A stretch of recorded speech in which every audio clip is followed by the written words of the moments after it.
Hello बच्चों, मैं हरेंद्र कुशवाहा आपका टॉप एजुकेशन चैनल में स्वागत है। और आज हम लोग बिहार बोर्ड क्लास 10th का पोएट्री सेक्शन का 5th लेसन पढ़ेंगे, द एम्पटी हर्ट। हर्ट मतलब बच्चों हृदय, और एम्पटी मतलब खाली या खोखला, यानी द एम्पटी हर्ट का मतलब खाली हृदय। और बच्चों यह एक पोयम है यानी कविता है जो पेरियासामी थुरन द्वारा लिखी गई है। तो बच्चों यह पोयम पढ़ने से पहले हम लोग पेरियासामी थुरन के बारे में जान लेते हैं। Periasamy Thooran distinguished Tamil writer. Distinguished मतलब बच्चों प्रसिद्ध, यानी पेरियासामी थुरन तमिल भाषा के एक प्रसिद्ध लेखक थे। First made his name as a writer of short stories and poems. Poems मतलब बच्चों कविता, और स्टोरीज मतलब कहानी। राइटर मतलब लेखक। मेड हिज नेम यानी अपना नाम किए, यानी वे पहले छोटी छोटी कहानियों और कविताओं के लेखक के रूप में नाम किए, यानी प्रसिद्ध हुए। However he is best remembered today as the editor of the famous 10 volume general encyclopedia in Tamil कल्ले कझांजियम। 10 वॉल्यूम मतलब बच्चों 10 पुस्तकें। रिमेंबर्ड मतलब याद किए जाते हैं। एडिटर मतलब संपादक। हाउएवर मतलब फिर भी, यानी फिर भी आज उन्हें तमिल में प्रसिद्ध विश्वकोश की 10 पुस्तकें कल्ले कंझाजियम के संपादक के रूप में याद किया जाता है। Later, he also compiled and edited an encyclopedia in Tamil for children. Compiled मतलब बच्चों संकलित करना या संग्रह करना, और edited मतलब संपादित किए। Later मतलब बाद में, और बाद में वे बच्चों के लिए भी तमिल में एक विश्वकोश का संग्रह और संपादन किए। A master of style, Thuran handled successfully the prose poem and the sonnet. Sonnet मतलब बच्चों 14 पंक्तियों की कविता। सक्सेसफुली मतलब सफलतापूर्वक, और हैंडल्ड मतलब संचालन। A master of style, style मतलब शैली, और मास्टर मतलब निपुण, यानी शैली में निपुण। यानी शैली में निपुण थुरन ने गद्य कविता और 14 पंक्तियों के कविता का संचालन भी सफलतापूर्वक किए। His works include such popular collections as इलांत MISA and तुरान कविथैका poems, Tanga Kanjli short stories and पुबिन सिरिपू essays। include मतलब बच्चों शामिल, पॉपुलर मतलब लोकप्रिय, और कलेक्शन मतलब संग्रह, यानी उनकी रचनाओं का संग्रह जो बहुत लोकप्रिय है। उसमें इलांत मीजा और तुरान कविथैका है जो कविताओं का संग्रह है, और तंगा कांजली यह छोटी कहानियों का संग्रह है, एंड पुबिन सिरिपू जो निबंध है। Among the many awards that came to him were the Padma Bhushan and Kalaimamani from Tamil Nadu. Award मतलब बच्चों इनाम, यानी बहुत से ऐसे अवार्ड यानी इनाम जो उन्हें मिले हैं, उनमें पद्म भूषण और कलाल ममानी है जो तमिलनाडु से मिले हैं। The poem Kurai Kudam the empty heart highlights a great human weakness, man's insatiable greed which ultimately destroys him. Destroys मतलब बच्चों बर्बाद करना या बर्बाद करता है। अल्टीमेटली मतलब अंत में। ग्रीड मतलब लालच, और इनसेसेबल मतलब संतुष्ट नहीं करने योग्य, और ह्यूमन वीकनेस यानी मानवीय कमजोरी। हाईलाइट मतलब उजागर करना या प्रकाश डालना।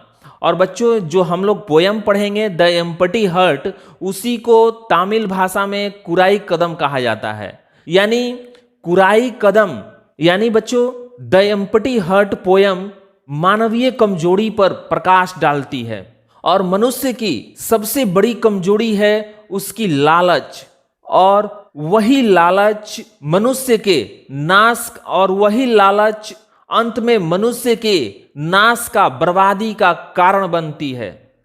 तो बच्चों इसके बाद अब हम लोग का पोयम है the man was rich but not content. Content मतलब बच्चों संतुष्टि, यानी वह आदमी अमीर था लेकिन वह संतुष्ट नहीं था, यानी उसे संतोष नहीं था। Morning, noon and night he went to the wish yielding tree and prayed. Prayed मतलब बच्चों प्रार्थना किया करता था, और विश यील्डिंग ट्री मतलब इच्छा पूर्ति वृक्ष, यानी वह सुबह, दोपहर और रात को उस इच्छा पूर्ति करने वाले वृक्ष के पास जाता था और प्रार्थना करता था, विनती करता था। O Kalpaka, I seek your aid, all I want is a pot of gold. Pot मतलब बच्चों बर्तन या घड़ा, एड मतलब सहायता या मदद, सीक मतलब चाहना या जरूरत। और बच्चों यहां कल्पका, कल्पका मतलब विश यील्डिंग ट्री, यानी इच्छा पूर्ति वृक्ष। और उस वृक्ष से वो कहता था कि हे इच्छा पूर्ति वृक्ष, मुझे आपकी सहायता की जरूरत है, मुझे एक घड़ा सोना चाहिए। His prayer was granted seven fold.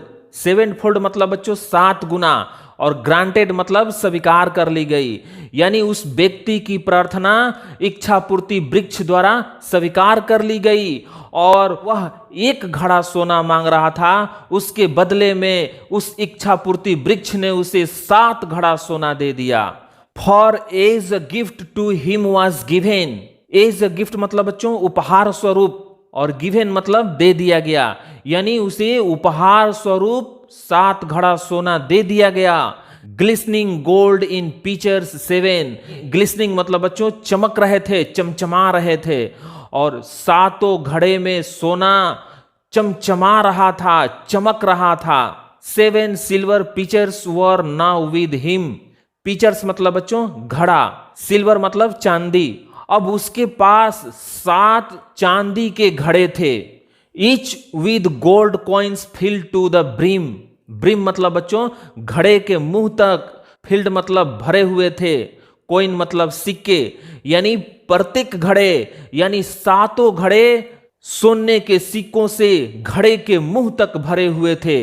But the tree unkind took into its mind to add an 8th a half full pot. Unkind, unkind मतलब बच्चों निर्दयी, और माइंड मतलब दिमाग। लेकिन वृक्ष निर्दयी था, उसके दिमाग में एक विचार आया, और उसने एक और घड़ा यानी 8वां घड़ा भी दे दिया, जो आधा सोने के सिक्कों से भरा हुआ था और आधा खाली था।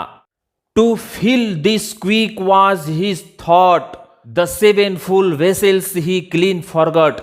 क्लीन फॉरगॉट मतलब बच्चों बिल्कुल भूल गया, और वेसल्स मतलब बर्तन या घड़ा, थॉट मतलब सोचा, यानी बच्चों उस व्यक्ति को जो 7 सोने के सिक्कों से भरा हुआ घड़ा मिला था, वह उसे बिल्कुल भूल गया, और 8वां घड़ा जो आधा सोने के सिक्कों से भरा हुआ था और आधा खाली था, उसे वह भरने के लिए सोचने लगा।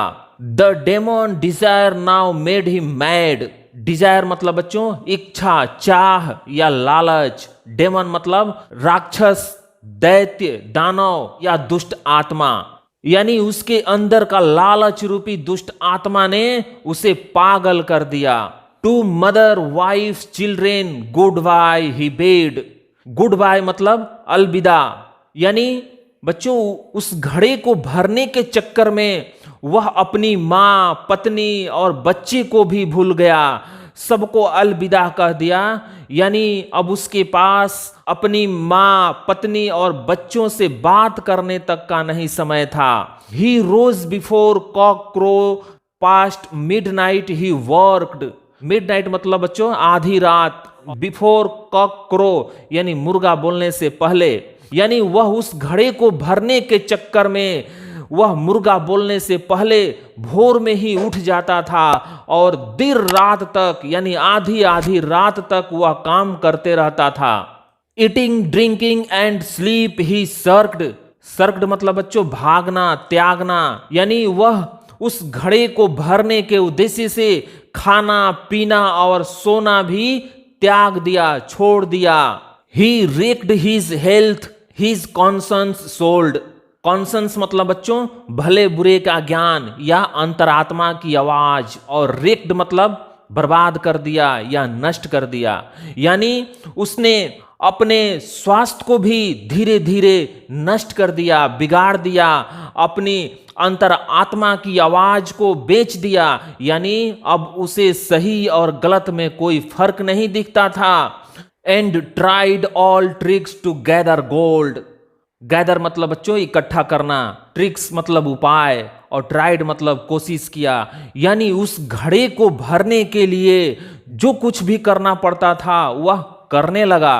एगर एंड एंक्सस ही सेमलेसली टूक each coin he could clutch by hook or crook। by hook और crook मतलब बच्चों किसी भी तरह, क्लच मतलब पकड़ना या इकट्ठा करना, सेमलेस मतलब निर्लज, एंग्जस मतलब चिंतित या परेशान, और एगर मतलब उत्सुक। यानी वह किसी भी तरह एक एक पैसा करके इकट्ठा करने के लिए, उस घड़े को भरने के लिए उत्सुक, चिंतित और निर्लज हो गया। Harder and harder he tried but died before he could quite fill the pot। died मतलब बच्चों मर गया, और harder मतलब कठिन से कठिन, tried मतलब कोशिश किया, before मतलब पहले, quite मतलब बिल्कुल। यानी वह घड़े को भरने से पहले कठिन से कठिन प्रयास किया, लेकिन घड़ा भरने के पहले ही वह मर गया। यानी बच्चों घड़ा ज्यों का त्यों खाली रह गया और वह बेचारा इस दुनिया से चला गया। Greed and endless but life is not.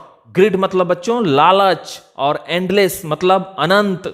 यानी लालच का अंत नहीं है, लेकिन जीवन का अंत है। इसलिए बच्चों जो हमें जीवन मिला है उस जीवन को जीने का आनंद लेना चाहिए, जरूरत से ज्यादा लालच नहीं करनी चाहिए। Nothing is wrong with a half filled purse, टीस the void in the heart that is the कर्स। कर्स मतलब बच्चों श्राप, अभिशाप। वॉइड इन द हार्ट यानी दिल में खाली जगह। पर्स मतलब बटुआ। हाफ फिल्ड पर्स मतलब आधा भरा हुआ बटुआ। नथिंग इज रॉन्ग यानी कुछ गलत नहीं है।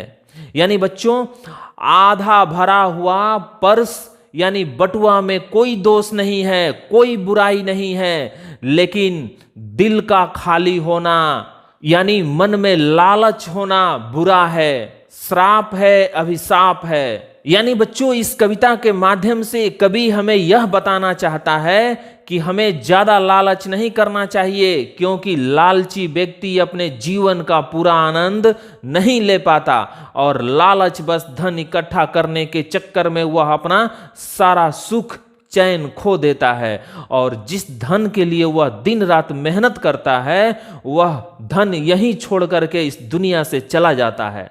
तो बच्चों यह था हम लोगों का पोयम द एम्पटी हर्ट। यदि यह पोयम समझ में आया हो तो वीडियो को लाइक और अपने दोस्तों को शेयर करें ताकि वे भी पढ़ सकें, और बच्चों इस चैनल को भी सब्सक्राइब करें ताकि मैं जो भी वीडियो बनाऊं आप तक आसानी से पहुंच सके।